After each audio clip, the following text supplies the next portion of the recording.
This is 1039 LI News Radio. Today is Friday, May the 23rd at 5 p.m. We are broadcasting live at MacArthur Airport. And welcome to the first debate for the 1st Congressional District of the Republican primary between George Demos and Senator Lee Zeldin.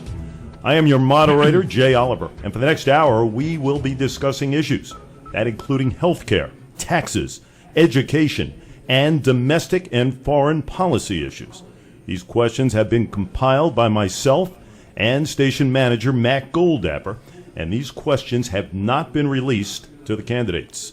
The ground rules as far as time constraints: each candidate will have 2 minutes for opening and closing statements, 2 minutes to answer each question, with a 1-minute rebuttal for each. Now at this time, we will begin with opening statements. The winner by coin flip was Mr. George Demos, and he has opted to go first. Senator Lee Zeldin, obviously, you will go second. Mr. Demos, your question. The clock will start when the question is finished and you are ready. Well, Jay, thank you so much for hosting this debate into Long Island News Radio, this most important debate about who is going to be the next congressman to replace Tim Bishop. I grew up delivering Newsday. I spent my summers at the Suffolk DA's office in law school, and after that, I went to the United States Securities and Exchange Commission, where I had the privilege and the honor of representing the United States in some of the most high-profile corporate fraud cases our nation's ever seen. That sense of serving the public and being able to give back to our community and hold those accountable who stole from our retirement accounts is what drives me and is motivating me now to run for the United States Congress. I'm the grandson of immigrants. My grandfather, George Demos, came to this country with absolutely nothing in his pocket, but a desire to work hard and live the American dream. And he ended up, it's going to shock you all, at a Greek diner. And he started up working 16 hours a day, 7 days a week, and he ended up owning that diner. That's my family story. That's the American story. That through hard work and opportunity and success, all things are possible. But we're seeing in Washington, D.C., we're losing that. And our country's straying. It's going towards the European model of socialism. Barack Obama is absolutely the wrong president for America, and Tim Bishop is the wrong congressman for Long Island. You know, my wife Krista and I, Krista is here today at the debate with us, were blessed about 11 months ago with the birth of our first son, Angelo. And when you hold your baby son, you realize that you're holding the future of America, and you realize how important it is to fight for those principles and values that we believe in. We must have a congressman who will go to Washington and fight for freedom and fight for economic opportunities for all. Long Island is hurting, and the last thing we need in Washington is someone who will go to Washington and defend Obamacare and higher taxes and more government intervention. This debate is about who can defeat Tim Bishop and who can send him packing. I'm the candidate who can do that, and I look forward to being the candidate in November who can once and for all defeat Tim Bishop. Thank you, Mr. Demos. Senator Lee Zeldin, your opening statement. I'm proud to be the only candidate in this race Long Islanders know and trust. I'm running for Congress to repeal and replace Obamacare, cut taxes and create jobs, protect our Constitution, freedoms, and liberties, and stop Common Core. Born and raised on Long Island, I attended K-12 in the William Floyd School District. My daughters go to the same school I went to. I own a home and pay property taxes here. I've been involved in hundreds of causes throughout our community. In the state Senate, I've kept my commitments, repealing the MTA payroll tax for 80% of employers. I sponsored the property tax cap and reduced middle-income tax rates to the lowest level in 60 years. I also eliminated the saltwater fishing license fee and created the PFC Joseph Dwyer program for our vets. I have served our country as a paratrooper in Iraq with the 82nd Airborne and continue to serve as a major in the reserves. My opponent doesn't own a home here, hasn't ever paid a dime of property taxes here. He hasn't earned $1 of income from a job in 4 years. His only alleged claim to fame was that he was an SEC prosecutor. Only problem is he never prosecuted. And to boot, he resigned from the SEC after an IG investigation found that he violated SEC rules by revealing confidential information about a JP Morgan whistleblower who ended up losing his job and getting fired as a result. He is lying about my record on Obamacare and taxes, and all of these lies are bankrolled almost entirely by California Democrats with deep ties to Nancy Pelosi.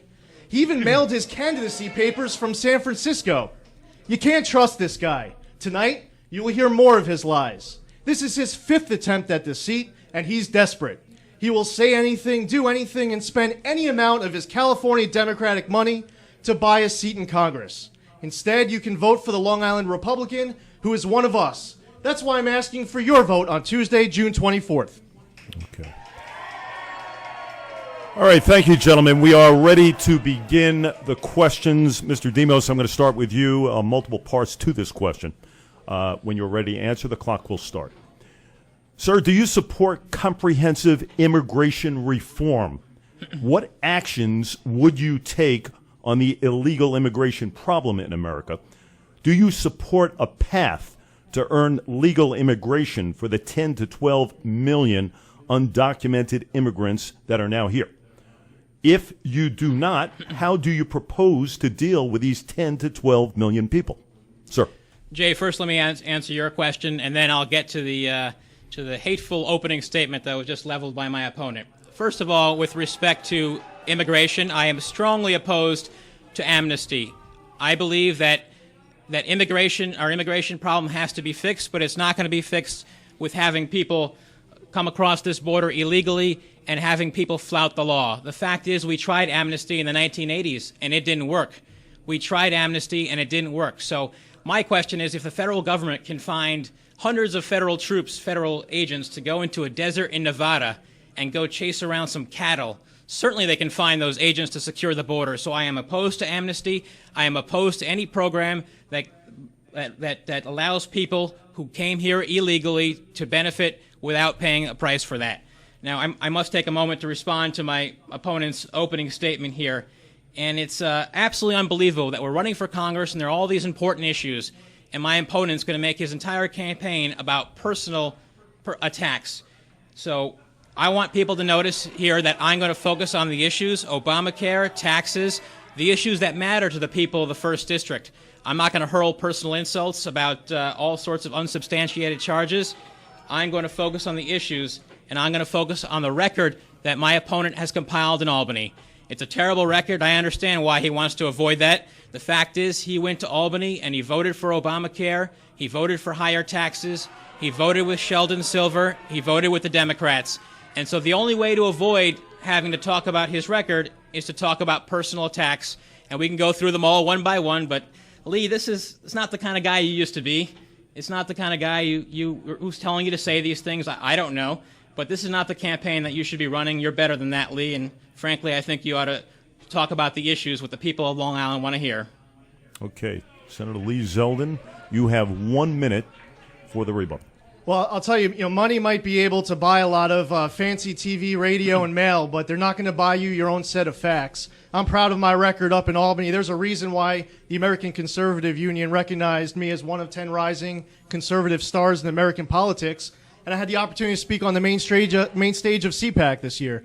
With regards to immigration, I don't support amnesty. We do live in a nation of immigrants. Everyone has a great immigrant story within us. But you know what? When you have a leak, the first thing you do, is to turn off the faucet. It's not to take out a mop. The fact is, we have to secure our entry process. Part of it has to do with securing our borders. But there are many ways that people come here. There's also a lot of people who want to come here lawfully and they go back home. We need to allow them to pay taxes. But as far as the pathway of citizenship, I can't support it. And as far as my opponent, he's not going to be able to buy his own facts throughout this campaign or during this debate. Senator Lee Zeldin, we have your question now. Do you want to get 1 minute response? Well, let's get to the question. I'm going to go quick response. Sure. No, I would just underscore how important it is that we have an immigration policy that attracts the best and the brightest from around the world. We have PhDs from around the world with engineering and science, and we need those people here. So we have a system that's broken in Washington, and we have to fix that. Thank you, sir. Senator Zeldin, do you see Common Core as an unfunded mandate? Now, if so, what do you think it will directly cost the taxpayers? Well, Common Core is an unfunded mandate. It's going to cost about $10 billion nationally to implement on the low end. It's going to cost a lot more than that. I believe in higher standards, but I don't believe Common Core is the answer. There are standards, testing, curriculum, all associated with Common Core. They're set by different people, and nobody's talking to each other. I believe that we need to stop Common Core right now and its associated testing. I'm actually proud to be the one who in Albany introduced the bill to stop it. It's Senate Bill 6604, and it's a bill to stop the Common Core. My daughters are in the second grade right now. I'm seeing it already in their schools. I care about our kids. We want to challenge our kids. We want to have higher standards. But the fact is, Common Core is not the answer. The implementation has been disastrous. And you don't want to throw your kids into the deep end of a pool without a life jacket before they know how to swim. Our kids are not guinea pigs. And the federal government does have a role in Common Core. They were granting waivers and applications, putting out money out there for cash-strapped states in order to get them to sign on to the Common Core because it wouldn't stand alone on its merits. So if we care about improving the quality of education in our schools, it's very important that we take action right now. The federal government plays a role, New York State plays a role, and there's a lot of people who are here actually at LI News Radio who have been leading the effort in New York State, and I'm proud to have their support for our effort, for our campaign. We're going to have a rally up in Albany in just a few weeks. We're up to 11 co-sponsors. We've been working on this for a long time. My opponent actually, for the first time just a couple weeks ago, weighed in on Common Core. You know why? Because it polls well. That's what he does. I've never supported Obamacare. I never raised taxes 104 times like he claims. He's not saying it because it's true. He's saying it because it polls well. And he's trying to win votes. He's trying to buy himself a seat in Congress on the east end of Long Island. We're going to see through that. Mr. George Demos, sir, your rebuttal. Lee, I'm absolutely trying to win the votes of the conservatives and the Republicans across the 1st District, and we're going to do it on the issues, not on the personal attacks. With respect to Common Core, I absolutely did put up a television commercial because it's so important that we have education controlled at the local level. The fact is that Common Core is an example of what happened in Albany. Why do we have Common Core in the first place? Because we had New York State accept $700 million in federal grant money. And what happens? When we accept the federal money, then the federal strings come attached. We don't need control from Washington on education. We need control at the local level. I am for repealing Common Core. So it's all well and good that Lee is going to introduce a bill to get rid of it, but why did this happen in the first place? Why do Albany politicians continually go along, accept these federal grants, and then they're always shocked when the federal government ruins everything? The federal government isn't here to run Long Island, and I intend to return education power to the people of Long Island. Mr. Demos, your question, sir. If in Congress, would you propose a no-strike law for teachers? Well, I think education should be handled at the local level, and I think that public unions who strike do a great disservice to the American people. We also see it in the federal government, where unions hold our taxpayers hostage. What they do is they have these high salaries, and they never can leave, and they never can be held accountable, and they can't be held accountable. So my mother was a public school teacher. She taught in Harlem for many years, and she did so because she cared about the students. She cared about education, and she cared about the future of our country. I care about the future of our country. I care about the schools that my son Angelo will go to, and it's so important that education be controlled at the local level, and that means you can't have teachers, the few bad apples, hold the rest of us hostage. So I absolutely will push for any legislation that makes sure that education is controlled at the local level and that teachers' unions do not control our education process. You know, it's so important that we have a candidate who's not part of the Albany establishment, who's not part of the liberal go-along-to-get-along crowd in Albany. This entire debate is about who is going to defeat Tim Bishop. And there's only one candidate at this table who's already lost to Tim Bishop. In fact, he got trounced by Tim Bishop. So we need to have a conservative Republican who can stand up for our principles in Washington, not someone controlled by the Democratic lobbyists in Albany, not someone who went up there and went with the crowd. I would have been up there and stood up against some of those liberal Republicans who voted for the state budget, who voted for Obamacare, who voted for higher taxes. It's absolutely unbelievable that we have Republicans, our own party in Albany, doing the wrong thing. New York was recently ranked number 48 in the nation for job creation and for tax environment, and that's directly because of Albany. I will be the conservative candidate who can stand up and defend our principles of freedom and opportunity for all, and that certainly includes education. Senator Lee Zeldin, your rebuttal, sir.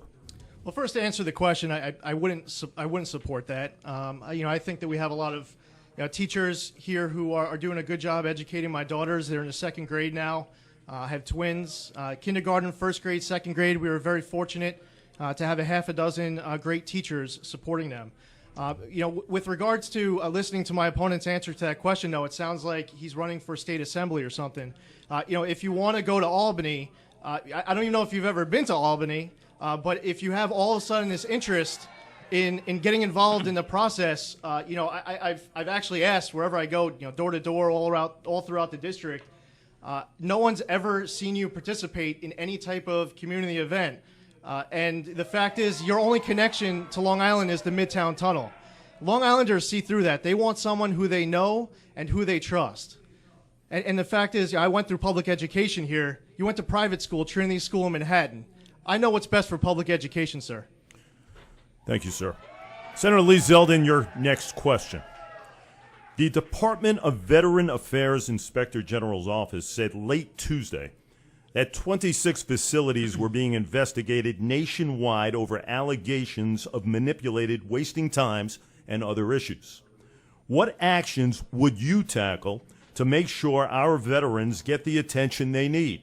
And who do you place blame on for the actions? Well, I'm proud to still serve today as a major in the Army Reserves, serving alongside some great Americans, men and women who before me were willing to lay down everything in protection of our freedoms and liberties. When they come home, sometimes they don't come home in one piece. They come home with the physical and mental wounds of war. They're entitled to a standard of care at our VA, which we are failing them as a nation. And the fact is, whether it is secret wait lists where we have veterans dying, if it's hundreds of thousands of disability claims not getting processed because we have a VA director who's refusing to switch his system from paper to computer. He's been there for years. There's a reason why I asked VA Director Eric Shinseki to resign. I believe he needs to be replaced. There are people who are giving him really bad advice, and they need to go as well. Our veterans deserve it. One veteran who we lose on a secret wait list is too much. In Albany, I created, and I know that my opponent really likes to make it seem like I didn't have all these great successes in Albany. I'm proud of the PFC Joseph Dwyer program, which I created. Started in 4 counties, expanded to 11, now it's in 12, to provide peer support for our veterans with post-traumatic stress disorder and traumatic brain injury. Our vets are coming home, they look like they are in one piece, but they come home to a family, friends, people at work who don't understand what they're going through. They feel isolated and alone, and they end up losing their battle to post-traumatic stress disorder and traumatic brain injury. New York State, local counties, all the great veterans and patriots who are here supporting us at this debate today, we are all stepping up because there's a vacuum of leadership in Washington, and it starts at the top. This president, he wants to say he's madder than hell now. If you want to hold people accountable, you need to replace a whole lot of people at the top of the VA and give our veterans the standard of care that they've earned, protecting our freedoms and liberties. All right, thank you, Senator. Mr. George Demos, sir, your rebuttal on that. I absolutely agree that Eric Shinseki should have been fired. I also think that Eric Holder should have been fired for Fast and Furious. I think that Kathleen Sebelius should have been fired. And I also think that Hillary Clinton should have been fired for that handling of Benghazi. The fact of the matter is that we need to have a conservative Republican who will stand up and fight the Obama administration. But what we're seeing in the VA system is exactly what we're going to see in the United States with Obamacare. This is what's going to happen down the road. Long lines, waits, the unacceptable, ridiculous problems that are happening with the VA system will happen with health care. And let me repeat once again, my opponent went to Albany and he voted to implement Obamacare in New York State. That vote happened on March 27th, 2013, and he voted. He didn't have to do it, but he voted for that bill. And the fact is that our Assemblyman Al Graf, Michael Fitzpatrick, and Mr. Palumbo all voted no. Mr. Zeldin voted yes, and that's wrong. Senator Zeldin, a quick response. You know what's amazing is that we get a question about what are we going to do for our veterans. I get 2 minutes. I wish I had 5 minutes or 10 minutes or a half hour to talk about our veterans. But he's able to finish talking about our veterans in about 4.5 seconds and go on the attack again, lying about my record about Obamacare. You know, it's unbelievable. It really speaks volumes. You're saying I'm not conservative?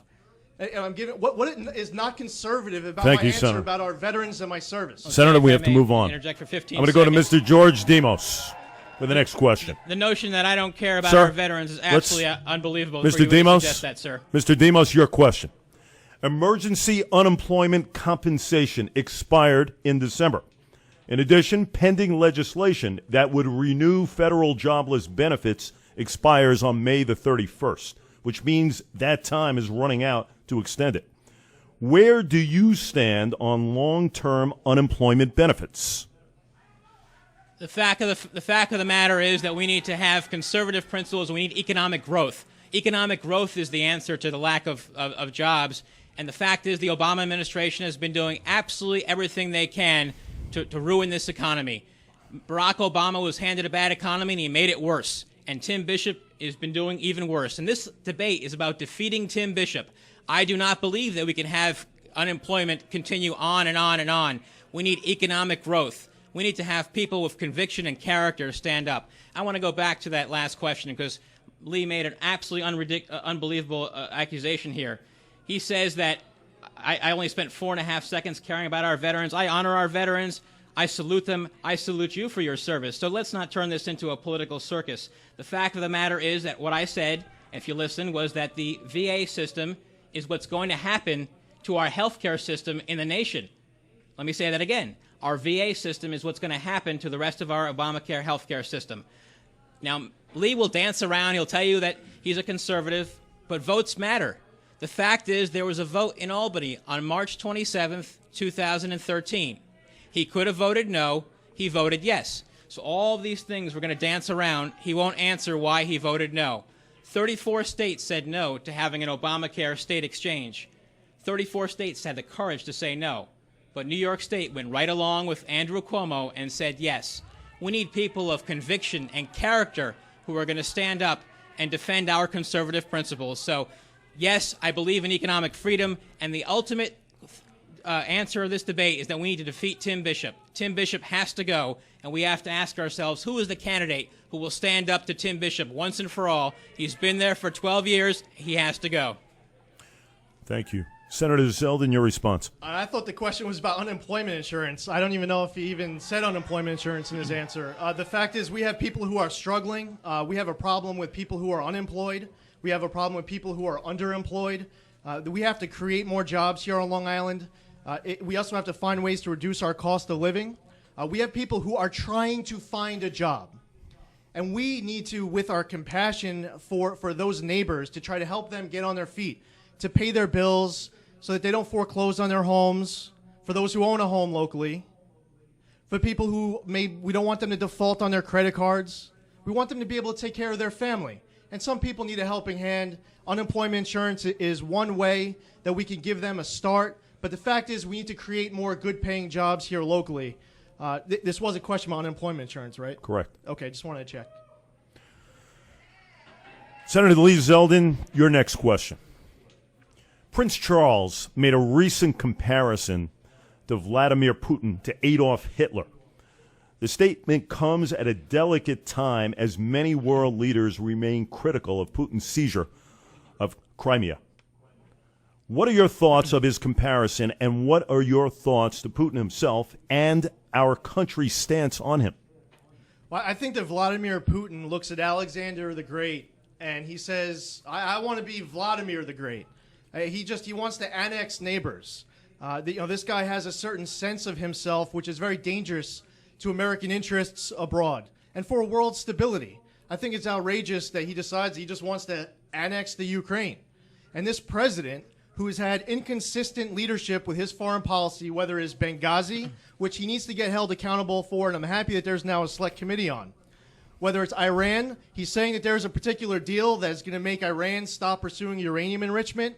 But Iran president and their leadership is automatically refuting that and saying it's not true. So what kind of a deal really is that? And it's really a testament to this president's horrific foreign policy. With regards to the Ukraine, I don't think it's any coincidence that just days after the Pentagon announces that they're going to reduce troop strength to the lowest level since 1940, days later the president goes into the Ukraine. Now, thinking way outside the box, what can we do? Look at the Keystone Pipeline. Look at our own resources that we have that we can tap into that will allow us to be energy independent. Russia benefits from the U.S. relying on Russia and that region, their allies, in order to sustain ourselves. We're here in this studio, Long Island MacArthur Airport. There are a whole lot of lights on. We're all going to leave here. We're going to get in our cars and we're going to drive away. And the fact that we don't tap into our own resources, whether it's hydraulic fracking in the state of New York, which can be done responsibly and safely, or it's cutting through all that bureaucratic red tape in Washington to pursue the Keystone Pipeline. I believe that we can become more economically independent, and that is one way that for this president of Russia who wants to be Vladimir the Great, to be a little bit weakened in the world, and once again respect us. It might take a new president to do it. Thank you, sir. Mr. George Demos, your response. Oh, I absolutely agree that we need a new president to make sure that America is respected around the world. You know, we don't have a foreign policy now. We have a President, Barack Obama, who has absolutely no idea what he's doing. We need leadership. And what's happening with Vladimir Putin is an example of what happens in a vacuum of leadership. He moved into the Ukraine because he can. He can do so because he can extort them because of their economic energy resources. The fact is we do need to build that Keystone Pipeline, and Tim Bishop voted against it. We need to have energy independence and get that energy from our clean energy from Canada, our neighbor to the north. We need to make sure we focus on getting energy from fracking. We need to make sure we focus on getting energy here in America so that Vladimir Putin doesn't use that as an excuse to take over his neighbors. But I agree with Lee on this one. Barack Obama has to go, and Tim Bishop, who sits there voting with him, has to go. We don't have a foreign policy. It's time we have leadership in Washington, D.C., and I will be the candidate who will make sure to go to Washington to push that. Gentlemen, this will be the last question before our first break. Mr. Demos, your question. According to statistics, there are 16 million people who now have health care that did not since the Affordable Health Care Act was passed. In your ads, you mentioned on your priority list is to repeal it. Now, if you were successful in this, what would you say to the families that went from having health care coverage due to the Affordable Health Care Act to not having health care coverage? The fact is those statistics are all cooked books by the Barack Obama administration. Yes, people signed up, but how about the people who lost their health insurance because of Barack Obama? Millions and millions of Americans have lost their health insurance and are now being forced into this plan. The fact is Obamacare isn't working. It's a national disaster. Stony Brook University, the biggest health provider in our district, announced recently that it wasn't going to take any Obamacare plans. So the Obama administration continually cooks the books. If you look at them, they'll tell us that unemployment's probably at 4%. We look around Long Island and we know that's not true. But that's the central issue of this campaign. I am absolutely for repealing Obamacare. And the fact is that New York State has Obamacare in place with a state exchange because the Albany State Senate voted to implement this. They voted to fund it. They didn't have to take that funding for the federal government, but they did. Lee Zeldin went to Albany twice. He voted on March 27th, 2013, and on March 31st, 2014, to implement Obamacare. There was actually a great exchange on the floor of the Assembly where Assemblyman Al Graf went back and forth with Democrat liberal Denny Farrell, and they discussed the very funding that's in that bill about Obamacare in the state budget. There was also Assemblyman Kieran Lawler from upstate New York who was on tape saying the reason he was voting against the budget was because it contained funding for Obamacare. So I think we need people of conviction and character who would stand up and take a stand. Lee, you didn't have to go along with the Albany herd. Lee, you didn't have to go along to get along. You didn't have to do what your Albany lobbyist buddies told you to do. You could have taken a stand. You could have been the one candidate who said enough is enough. So it's time that we repeal Obamacare. It's time that we repeal the New York State Exchange. And it's time that we focus on sensible reforms for fixing health care, like portability across state lines, tort reform, and making sure you can carry health care between jobs. These are sensible reforms, not Obamacare. Senator Zeldin, your response, 60 seconds. So you just said that we have a state exchange because of some vote in the New York State Senate. And I would actually challenge you, I mean, maybe it's not too late for you to actually do some research, and you'll realize that in April of 2012, Governor Cuomo unilaterally, via executive order, created a state exchange. Why? It's very well documented if you read the stories. He did it because the Senate Republicans refused to bring the bill to the floor for a vote. And you mentioned Assemblyman Graf and Assembly LaLore, and maybe now is a perfect time to say I'm very proud of having their endorsement. I wonder why they are endorsing me and 60 other local elected officials in all 8 towns of the 1st Congressional District. I've never supported Obamacare. I never will. The U.S. Congress funded Obamacare, not the New York State Legislature. Obamacare's in all 50 states. We could pass a bill in Albany that says no Obamacare. We'd still have it. Jay, may I get 30 Quick seconds to respond response, to that? 15 seconds, sir. Absolutely, sir. The fact is, I have no doubt that they all support you. The entire political boss structure is supporting you. Governor Cuomo put it in by executive order, but you didn't have to fund it. In Rhode Island, the governor tried the same thing, but the state legislature sued the governor in Rhode Island to prevent it. Thank you, Mr. Demos. We will take our first break. This is the Republican primary debate. We'll be back after these words.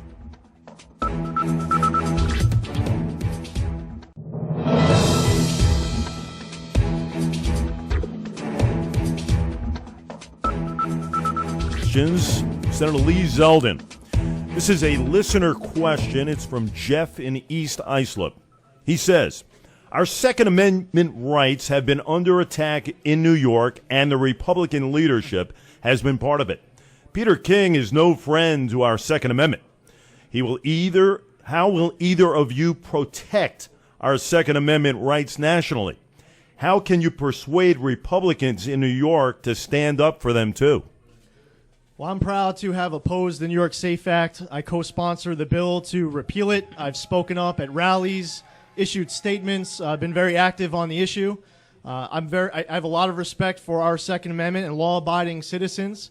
I'm actually the only person south of the Hudson Valley who opposed the SAFE Act. I think that we need more people to represent our law-abiding citizens here on the East End and all throughout our country. And I take my oath that I take to the Constitution very seriously, whether it's my oath as an officer in the United States military or my oath as a New York State senator. There is some information that my opponent put out, and he's trying to really get some extra legs on it. And I just want to get ahead of it before he even tries to spin this one the wrong way. So there was we actually were successful up in Albany in eliminating a funding appropriation for the SAFE Act.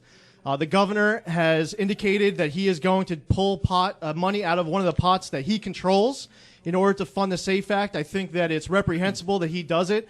He has control over certain pots of money. I've been very outspoken in my criticism of him, of wanting to pull money out of other pots in order to fund the SAFE Act. I think it's unconstitutional.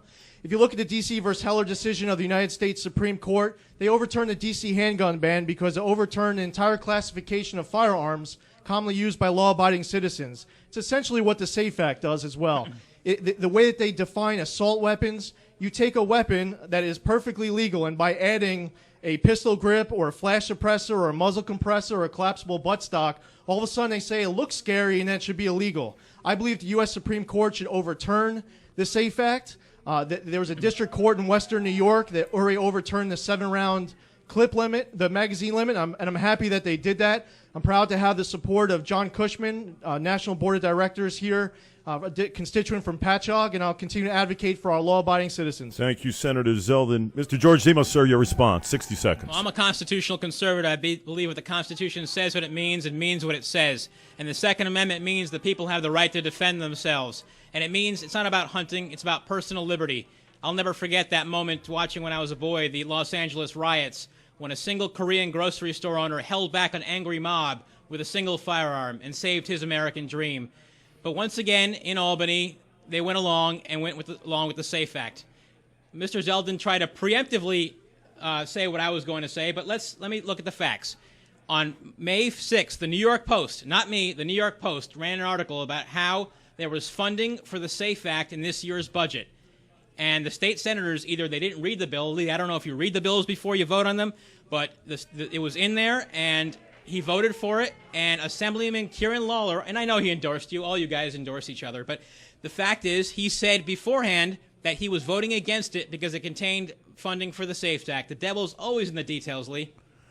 Mr. Demos, your next question. You want a response? Quick yes. response, 15 seconds. Yes, I think it would be great if you were able to show us what the page and line number is of the New York State budget that funds the SAFE Act. Well, Can you tell me right now? Are you aware? I mean, you're saying I didn't read the bill, which I did. You obviously didn't. Sir, we're going to head to the because next if question. you looked at the state budget, you would have realized. Mr. it's not even Demos, in there. thank you, Senator. just Mr. read the New York Demos, Post. your next question. The Violence Against Women Act provides funds toward investigation and prosecution of violent crimes against women, imposes automatic and mandatory restitution of those convicted. Would you have voted yes, no, or present on the reauthorization of the Violence Against Women Act? And explain. Well, I'm a law enforcement background, and it's important that we always defend the law and make sure that we have people of conviction and character who are going to go to Washington and enforce the law. As a former SEC prosecutor, I enforce the law against corporate criminals, and I absolutely believe that we should enforce the laws against people who do any violence, especially to those most vulnerable in our society. So certainly the Violence Against Women Act is an act that does the right thing, and we have to make sure we defend that. The fact of the matter is that Lee just said before that he challenged me to point to the line number. The fact is that the New York Post, that's not a liberal publication, Lee, is it? The fact is the New York Post said that several Republicans were upset about the SAFE Act funding. It's in there. The fact is that Assemblyman Lawler said in a video before he was voting against it because it had funding for the SAFE Act, Lee. Come on, Lee. Are you saying that Mr. Lawler wasn't telling the truth? The fact is that we have to read the legislation in Albany, and that's the problem with my opponent. He goes to Albany. There are two Lee Zeldins. There's the guy on Long Island, and there's the one in Albany who votes for higher taxes, votes for Obamacare, votes for the SAFE Act, and votes for all of these programs. We need someone of conviction and character who will be that lone vote and be the leader and say no and say enough is enough.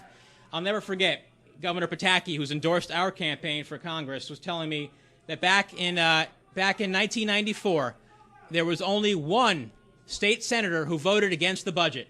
Only one. And he was ostracized, he was vilified, and he was told he had no future in the party. And the people rewarded that man by making him the governor of New York. I'm proud Governor Pataki's endorsed our campaign, and I wish you'd displayed the same amount of fortitude in Albany and said, no, I will be the person who votes no to these things. So I will be that kind of conservative in Washington. We don't need someone else to follow John Boehner and the rest of that crowd in Albany that's doing absolutely the wrong thing. I will be a conservative in Washington. Senator Zeldin, your response, 60 seconds, please. Maybe we just figured it all out here, saying that John Boehner is up in Albany. And again, Obamacare is in Washington. Passed in Washington, funded by Washington, not funded by Albany. You say we created 104 new taxes up in Albany. 100% untrue, but it polls well, so that's your strategy. Say whatever you can because you're desperate. It's your fifth time running for office. You're here saying you're an SEC prosecutor. Now, everyone at home, if you want to go to the federal court system online, it's called PACER, P-A-C-E-R, and you can actually search for every criminal case in the entire court system. And George Demos' name doesn't come up once. I was a prosecutor. I prosecuted over 100 times. You say you're a prosecutor, you didn't process once. Jay, may I just respond just Quick a moment response, to that? 15 Absolutely. seconds. These personal attacks that you're making are absolutely unbelievable. I've been endorsed by the former Attorney General of the United States, Michael Mukasey himself, the nation's highest law enforcement officer. I've been endorsed by Mayor Rudy Giuliani, America's mayor himself. Absolutely, I was at the SEC prosecuting corporate fraud, and your campaign is really desperately if that's what you're resorting to. Senator Lee Zeldin, your next question, sir. Congressman Bishop and Senator Chuck Schumer, they continue to lead the effort regarding Sandy Beach nourishment dollars to Long Island. Now, some have complained that it's taking too long. What would you have done differently than Bishop and Schumer has done as far as to expedite the process? Well, our congressman has completely failed. One thing I'll point to is the Fire Island to Montauk Point plan, the FIMP plan. All across Fire Island, we have projects that haven't even gotten started. They haven't even gotten off the ground. Meanwhile, by the first Memorial Day after Sandy, Jones Beach had new roads. They had new dunes.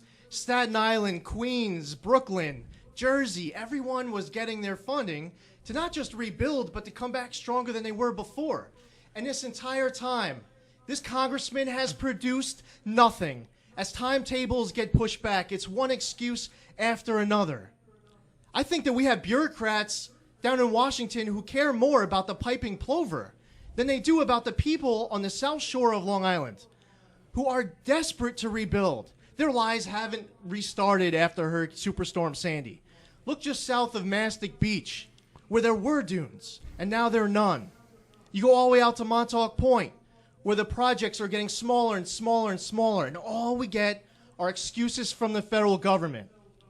Our congressman needs to step up right now with some courage. He's actually very fortunate that last year wasn't a rough hurricane season, because we would have gotten decimated all across Fire Island. We need someone to represent us down in Washington, someone who's from here, someone who actually owns a home here. I live in Shirley. I'm proud to have grown up in Shirley. I went through kindergarten through 12th grade in Shirley in the William Floyd School District. My daughters go to the same school I went to. Superstorm Sandy, I live literally hundreds of feet away from the bay down in Shirley. And I have a lot of neighbors who are really concerned about the fact that our congressman hasn't stepped up. We need to elect someone who is from here, who understands these needs. Quite honestly, I don't even know if my opponent knew what FIMP stood for before he showed up at this debate. Thank you, Senator. Mr. Demos, your response, sir. 60 seconds. Well, Tim Bishop has been an absolute disaster of a congressman, and we all agree on that. But this debate, Jay, is about who is going to defeat Tim Bishop. Tim Bishop has to go. Tim Bishop is the one who has been sitting there time after time getting reelected because we have the political clubhouse bosses nominate someone else from their clubhouse to stand and to lose. I absolutely believe that we have to protect our shorelines and we have to get that funding and we have to make sure there isn't waste, so much waste, fraud, and abuse in our government, and that funding doesn't get to where it needs to go. So I absolutely believe that we have to push for that. But the fact of the matter is that we need to have a congressman who stands up for us and stands up for our principles of economic liberty and freedom. And the fact is that we need to defeat Tim Bishop, and we're not going to do that with a go-along-to-get-along guy from Albany who went along with his Democratic lobbyist friends, who held a fundraiser in Albany with his lobbyist friends. I'm focused on the issues in this campaign. I am focused on defeating Tim Bishop. He has to go. He's been there for 12 years, and we're not going to beat him by doing the same thing again and again. Senator Zeldin, quick 15 response. First off, the question was about Superstorm Sandy. I mean, just you got to listen to the questions as they're asked. As far as party bosses, I don't think that Assemblyman Mike Fitzpatrick or Supervisor Ed Romaine or Lori Zaneski or Scott Russell or Terry Kiernan or Tom Noble. Senator, I'm going to have to stop you. We have 60 local elected officials who are endorsing us. Sir, we have to move on. They're not party bosses. Mr. George Demos, your next question. When Senator Zeldin spoke to at the Conservative Political Action Conference, also referred to as the CPAC, the senator called for abolishment of the IRS. Do you agree with that? If so, what would your plan be for generating revenue without the IRS? Sir. I agree the IRS needs to go. We have a heavy-handed system in Washington, D.C., where we have bureaucrats who are busy doing political work in the name of our tax enforcement. You had employees, and Barack Obama said that, there wasn't even a smidgen of corruption. You have an IRS that is corrupt from top to bottom. They are busy prosecuting conservatives and auditing conservatives. They are selectively prosecuting those people, and that is wrong. So I absolutely agree that we need to have a streamlined system, and we can start by moving towards a flatter and fairer tax system. When you have a tax code that is so complex and so convoluted, it means that no one could possibly comply. And you know what that means? It gives the IRS the power to go after anyone they disagree with. Now, Barack Obama didn't have to tell the people at the IRS go after conservatives. All of these liberal bureaucrats know to do it. So I believe that we need to overhaul the IRS. We need to have that woman who refused to testify, Lois Lerner, before the House committee. She needs to be held accountable. Eric Holder ought to prosecute her for contempt of Congress. And we need to have conservatives of conviction who will go to Washington. But while we're talking about taxes, we might as well talk about my opponent. Lee, you went to Albany, and on December 7th, 2011, you voted to increase New York State top income tax rate to 8.85%. Now, if you had done nothing on that date, absolutely nothing, that would have reverted to 6.85%. Why didn't you do nothing and let that tax go down? Or did you think that it was better to have a higher tax? I don't understand that.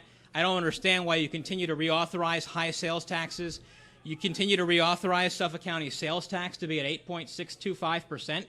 Meanwhile, you vote against Ulster County's similar proposition. So On the issue of taxes, there's only one person in this race who can stand up to Tim Bishop and say, I am consistently against taxes, and that is our campaign for Congress. I will always fight for lower taxes. Senator Zeldin, your response, 60 seconds. I mean, honestly, you just lied in so many different ways. But first off, going back to December 7th, I'm actually shocked that you would even suggest that you would have voted against that bill. That bill repealed the MTA payroll tax for 80% of employers. Do you know that every single New Yorker in the entire state of New York has a lower income tax rate than the day that I got elected? Every single New Yorker. You want to tell people, you want to have these fancy mail pieces to try to take advantage of the fact that some people maybe are busy working. They can't read every single bill that's up in Albany. So you send a mail piece as if I increased their taxes, and you say it again now? You lie right here in front of everyone at a debate? Every single New Yorker in the entire state of New York has a lower income tax rate than the day I got elected. And you want to say that I voted to raise the sales tax rate? You said in your stuff 3% to 4%, not even knowing. Obviously, you're not from Suffolk, because Suffolk County's sales tax rate has been 4.25% since 2001.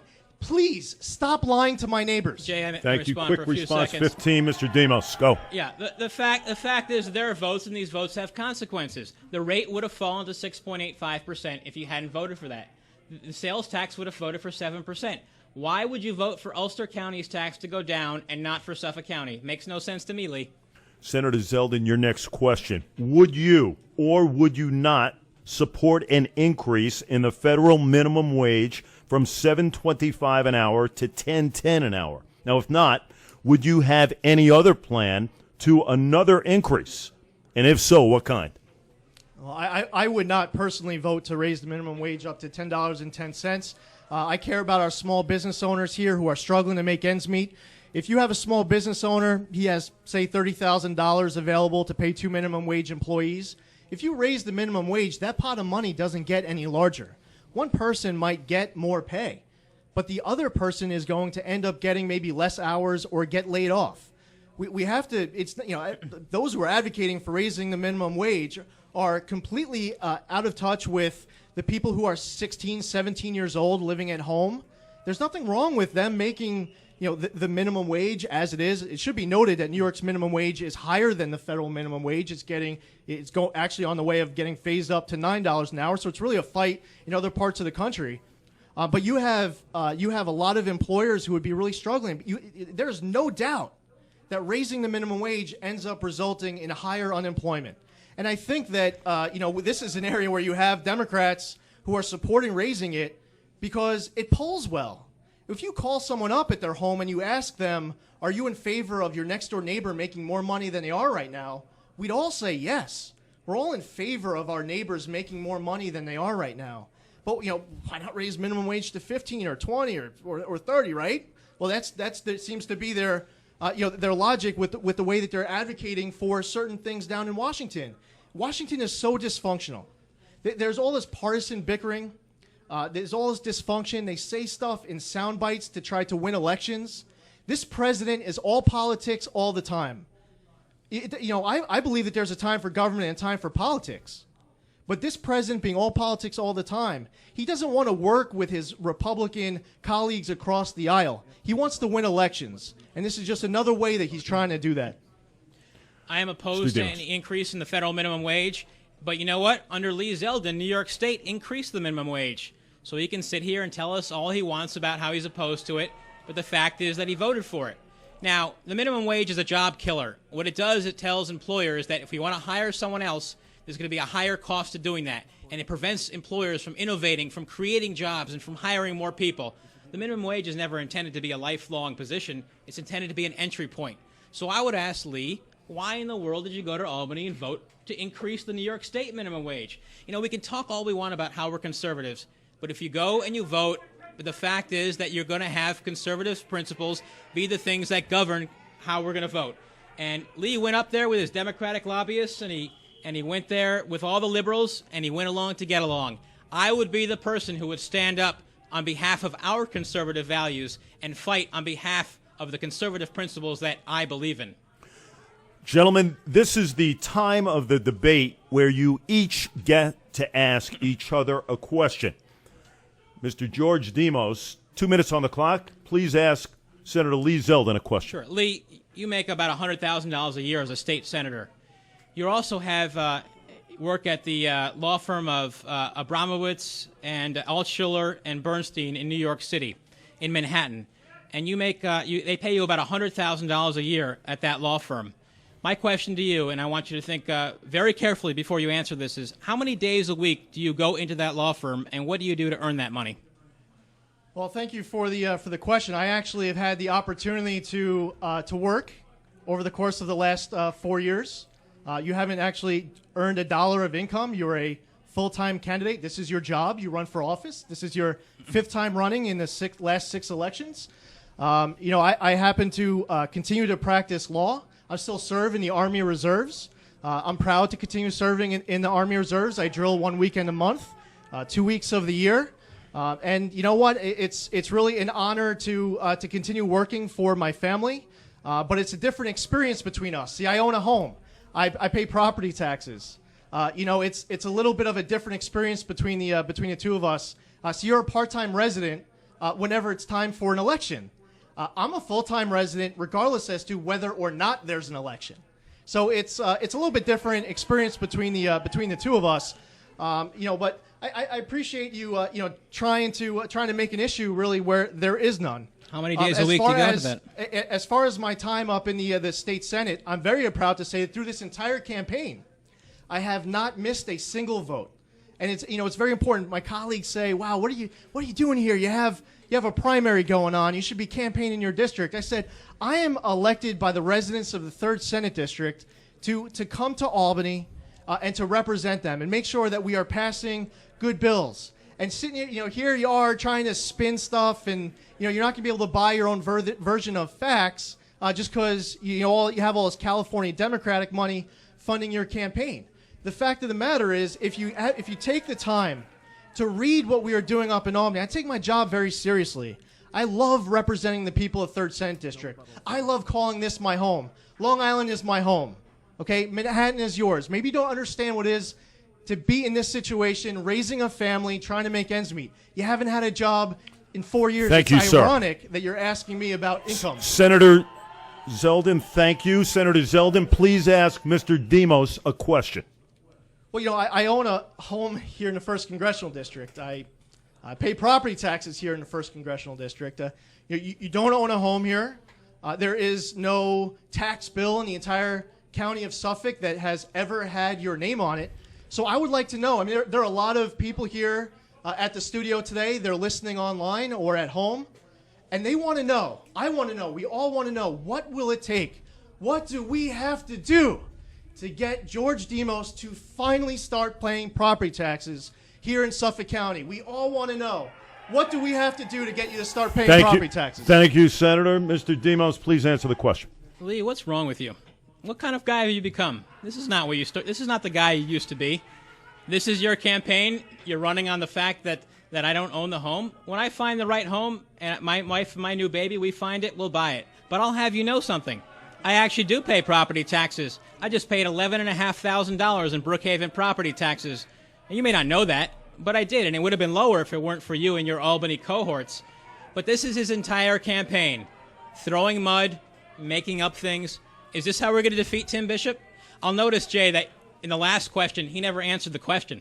He's a lawyer. He understands the question. The question was, how many days does he go to New York City to work at that Manhattan law firm, and what does he do for that money? Never answered it. The people of Long Island are looking for a fighter. They're looking for someone who won't go along to get along. They're looking for someone who will stand up and defend our conservative principles. He's got all of his facts backwards. He obviously doesn't know that I just paid $11,500 in property taxes, or I don't know who's advising him to say. There's no tax bill. Sir? I don't know who's advising them to say these things. And Lee, whoever you got running your campaign, you got to get a new guy, because you're not going to defeat Tim Bishop by making personal attacks. My campaign has been focused on the issues: Obamacare, taxes, conservative principles. And my opponent's entire campaign is about what street I'm on, what taxes were paid, personal things about my family in California. Of course my family is supporting me. And your family is supporting you too. And I'm sure there are Democrats in your family that are supporting you too. The fact of the matter is, I've always been a conservative. I am running on our principles. I'm running on the conservative record. And he's running on his Democrat lobbyist friends in Albany. He's a go-along-to-get-along candidate. He can't defend his liberal record in Albany, so what's he going to do? He's going to attack me personally, attack my family, put my father-in-law in the campaign mailers. Aren't you ashamed of yourself, Lee, for doing that? Gentlemen, we are at the point now of closing statements. We're going to start with Mr. George Demos. 2 minutes, please, on the clock. Thank you, Jay, and thank you for the opportunity here to speak to to Long Island News Radio. There's something very wrong in this campaign, and that's Lee Zeldin's voting record in Albany. I could go on and on about the fact that he went to Albany and voted differently than he should have voted. But the fact of the matter is we need a conservative. This entire election is about defeating Tim Bishop. We all agree that Tim Bishop is too liberal and he's been there for too long. He's been there for 12 years. We need a conservative who's going to stand up and defend our conservative principles. It's actually very easy who to support. You support an Albany liberal or a conservative Republican. I've been endorsed by America's mayor himself, Rudy Giuliani, Governor George Pataki. We have strong support across Long Island, and yet my opponent continues to make personal insults and personal attacks. I believe we have to fight for our education here on Long Island. We have to fight for our economy, a strong and vibrant economy here on Long Island. We have to fight for a strong and secure foreign policy. And we have to have a strong and secure national defense. And this is Memorial Day weekend, and we have to fight on behalf of those who sacrificed all on behalf of our nation. We have to fight against wrong-headed immigration reform, and we have to fight for the moral values that we believe in Washington. But all of this isn't going to happen if we have someone as a go-along to get-along candidate. I am the candidate who can defeat Tim Bishop. My opponent stood against Tim Bishop once before, and he was beaten roughly 2-1. He was trounced. So let's not have the same thing happen again and again. Let's put forward a conservative who believes what he says and says what he believes, who believes in the conservative principles and will always fight against Obamacare and always fight against taxes. This race is about the future of our country. I'm fighting for my baby son, Angelo. When you hold your son, my baby Angelo, you realize you're holding the future of America. And I want to fight for all the Angelos out there, for our children and for our grandchildren, and for a stronger and more secure and safer America. Thank you, Jay. Senator Lee Zeldin, 2 minutes on your closing statement, sir. It's been a privilege to serve as a senator and soldier, and I would be honored to continue serving as your next congressman. The best way to change Washington is by changing the people we send there to represent us. I'm running in this Republican primary against a career candidate on his 5th try for Congress who still hasn't bothered to buy a home in our district and has never paid one single penny of property taxes here. Made an allegation, no tax bill. He doesn't work and his only job is running for office. He is so desperate to be elected, he will shamefully say absolutely anything to try to score an extra vote. And he's doing it almost entirely with California Democratic money. I'm the only candidate in this race you know and trust. I live here, grew up here, and have been proud to serve my home. This race is about you, the voter, the taxpayer. If you're like me, you are fed up with the direction our nation is heading under this president. You want a representative who understands your concerns, is from here and represents your values. This election is our opportunity to change Washington our way. Not the Obama version of change, but real change. The Republican primary is 1 month away, and the November election will be here before we know it. I need your help to defeat the Democrats on June 24th and again on November 4th. In the meantime, this Memorial Day weekend, we again pause to honor our nation's brave men and women who paid the ultimate sacrifice in defense of our freedoms and liberties. And please remember, the Republican primary is Tuesday, June 24th, and I'm humbly asking for your vote. Vote for someone who you know, who you trust. Lee Zeldin.